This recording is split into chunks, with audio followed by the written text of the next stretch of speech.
heartily welcome to all you. We have the big honor to speak with Karel Schelfout, the founder and breeder from the Karel's Haze. You all know the Micha, a legend from the German cannabis scene.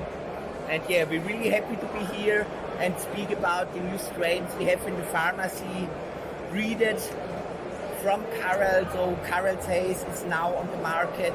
The first we have had was the creamy case, bred by his son, and it's really interesting to have this special family story about. And yeah, Karel, great to be here. Thank you to give us the time for the interview. And my pleasure.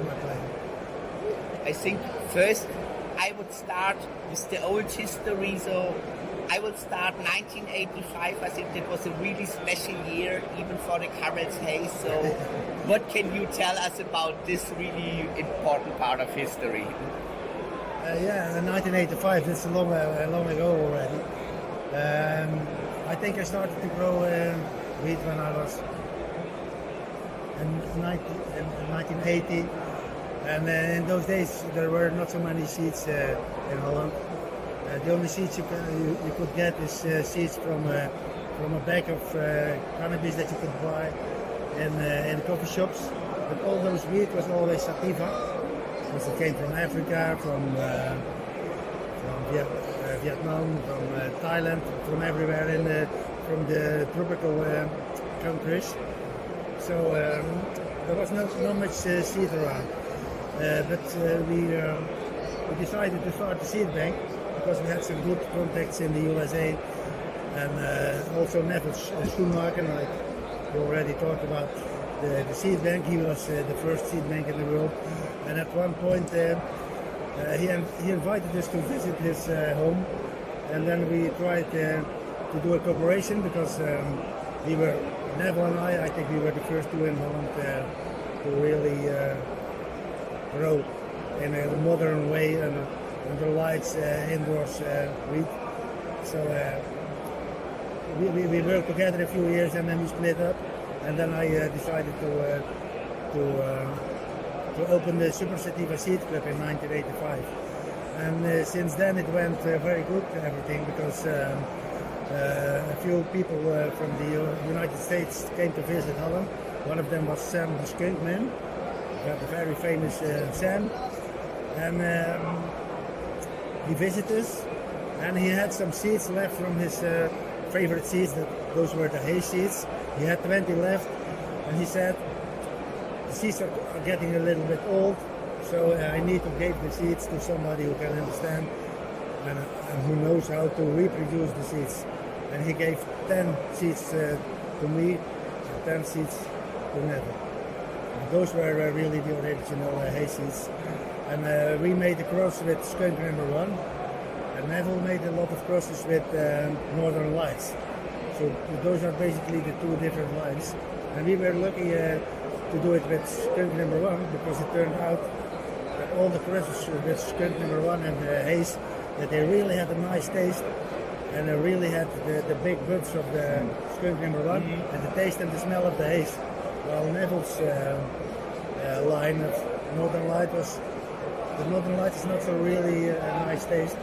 It's stronger, but when talking about taste and smell, we were lucky to work with Skunk number 1. Let me ask you, how do you preserve a strain over such a long time? Do you regrow it, or do you put it in the refrigerator or don't touch it? No. We have actually the mother plant of the old school Haze. We still have it. I think we have it now like 37 years already. And you can imagine in this 37 year, a lot of things happen. Police, stealing. So we were wise enough to have always the original clone in 3 different places. So a few times we lost it, but we also had a back. We always had a backup of a backup of a backup. But I must admit, I smoked it first time in '85. I was 17 years old, Yes. and I was allowed to enter the coffee shop. Okay. Because at that time, it was 16 in the coffee shops. Okay, yeah. So Okay. I tried Karel's Haze at that time, Yeah. and it must admit it's really the same taste like the pharmacy Yeah, today. yeah. It's the fucking same taste Yeah, like I had it like 38 years ago. Yeah. Yeah, 38 years. 38 Man, years, sure. Long time. And this is a nice subject to talk about because the fact that we were able to maintain the quality, I think it's like 10% less than in those days that you smoked it. 10% more. Wow, that's amazing. Yeah. And then the thing is, do you know why? All the people who are listening, the thing is, in those days, everybody makes mothers of feminized seeds. Don't do this. This is not a good idea. So yeah, And everybody is doing it, and I'm the proof that you are wrong. Because I have proof that you can keep a mother out of regular seeds as long as you want. And there is some genetic drift, but just a little bit. But the genetic drift in a mother of a feminized seeds, that's way, way worse. And after 2-3 rounds, the quality is declining. So forget about the feminized seeds, right? that's really deep information, and yeah, that was the reason I'm so happy that my partner I choose Super Sativa Seed Club for the strains and for the medical pharmacy.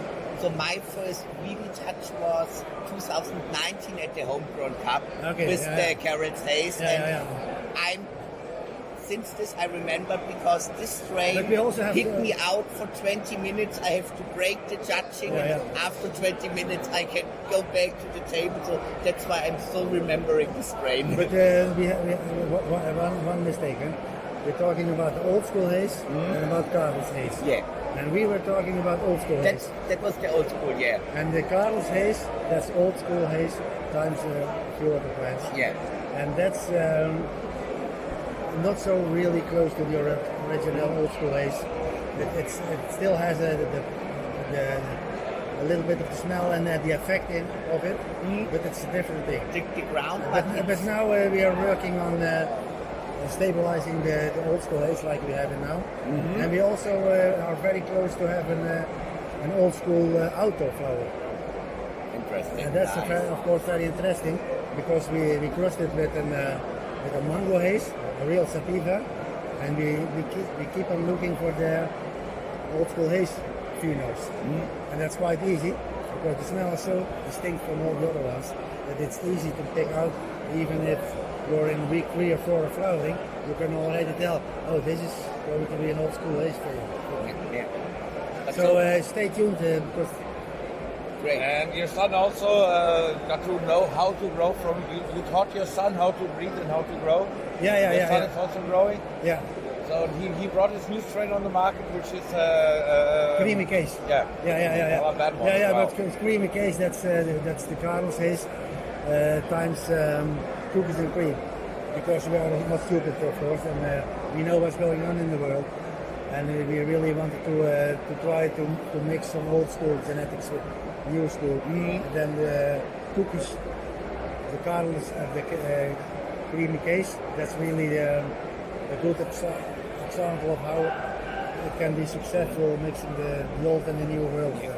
Really, so I like this mixture really, especially the Turks who comes out, and it's a really stable and for medical use a really clear and direct on the line strain. It's giving not much up and down. So and this I prefer in the strain, so that it's really perfect on the lines for medical use. A really great strain. Good to hear. Thanks. Is it different to grow in South Africa or in Spain or Netherlands?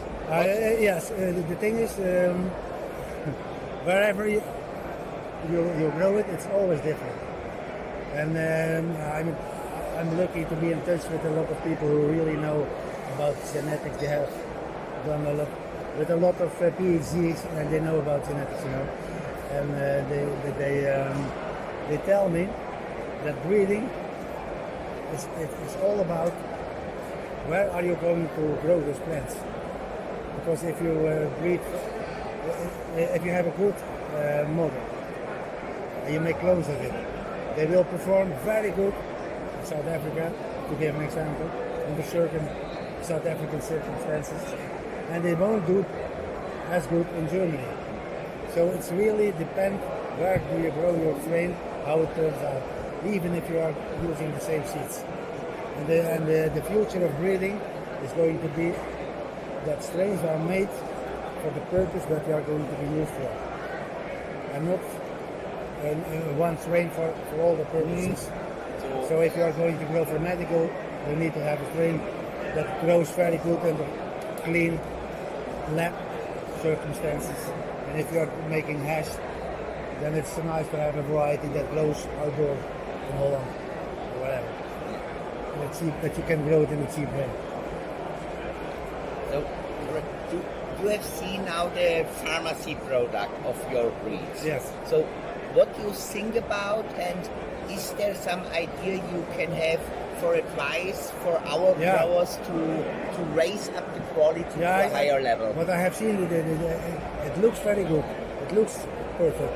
But there is not much smell, but it's also possible. Yeah. Because it travels like half the world from South Africa to here. It doesn't get any better with traveling. And even the most problem is for the GMP standards. Yeah. They have to dry it up to 10% humidity, and this kills even a lot of germs. That's a lot of problem in the medical market. The rules for GMP they have to fill that they're not the highest quality level. Sometimes it's possible to make. Because I always there is more wheat destroyed after harvest than before harvest. That's true. So the drying part of the wheat is really the hardest part, and you can lose a lot of your quality when you don't dry it properly. And I don't know how the standards pharmaceutical wheat in South Africa are, but they are mostly too strict. They wanted to have it so clean. It's a living product, and nobody ever died from wheat. Yeah. And now we need to have it clean and gamma radiation. I'm totally against it because it ruins the turps, and I don't know what you did with the wheat after harvesting. In Netherlands you have to radiate it. In Germany you don't have to. Okay. So, that's so good. we have some strains radiated and some not radiated in Germany. Because we are also lucky enough to have a permit to grow in Holland. The Dutch government gave out 10 permits, and we are one of the lucky ones. Nice. And the standard is also quite strict, and we are still struggling a little bit with if we can make it without destroying crops. You will. I for hope. sure. You will. Yeah, great. So Yeah, why do you say that? It's possible. sure. You think that we are able to do it, or that it's doable anyway? I tell you in private, my opinion is the standards will be higher for the next years. Yes. And only non-radiated wheat will have a good chance. Yeah, in of the course, market. because Sure. we have examples of the current quality of the wheat in Holland. Everybody is going to forget this within 1 month when the new wheat comes to the market. I wonder about the sales numbers of this brand in Germany, because I think they go down very, very fast now. Sure. You see it very- in the moment Because I know last year they still had more than 50% of the market last year. And I think now it's less than 30. That's my guess. But when I But see you're talking about who or what? Bedrock. Roberto. The radiated and non-radiated. They had a monopoly for 4 years. But sorry, Battlecom, but I don't think they really. But still, last year they had over 50% of the market. Still. Yeah. We had so many strains. Yeah. Because all the old stupid doctors, they don't know anything else. You know? Because Bedrock. I went to Macedonia to a grower who's working for a German pharmacy, and they said when they started they could sell everything, and now it's no, this one. So they are learning. So we will really surprise what you bring out on genetics in the next years. Thanks for getting the time. Thanks for the interview. It's my pleasure. It's always Thanks nice for to, giving us the deep knowledge. Especially, I hope the people watch it and see it's a legend. He's one of the first growers in Netherlands, and I think it's very low people who have the knowledge of Karel, because listen really to his verse. It's really verse-full to become better quality for you. Yeah. Thank you, Karel, very much. And yeah, see you next time. Okay. Great. Thank you. Thanks, Micha. Thanks, Patrick. Yeah, thank you. Carol. Thanks, See you next time. Bye-bye. It's easier doing an interview.